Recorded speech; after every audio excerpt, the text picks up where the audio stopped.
Physical activity is so important to people, and a lot of times when their knee hurts or their hip hurts or their shoulder hurts, then the things that they like to do or the things that they need to do are very negatively impacted. And so if we can find some way to make that a little bit better and make it a little bit easier, I think it overall has a very beneficial effect on their total health.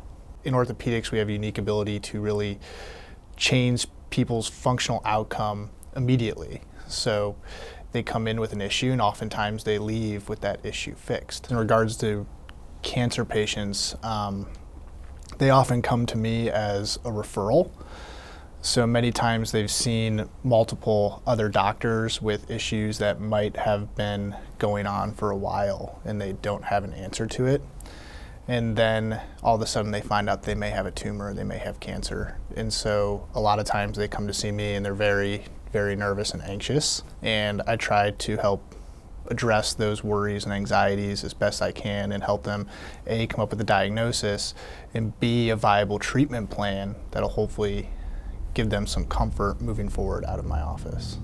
With cancer surgery in particular, it's a hard field to get into, but I think there's really an opportunity to connect with patients and change their lives for the better and be involved with their whole process with them and their family, and it's really something that I find very rewarding.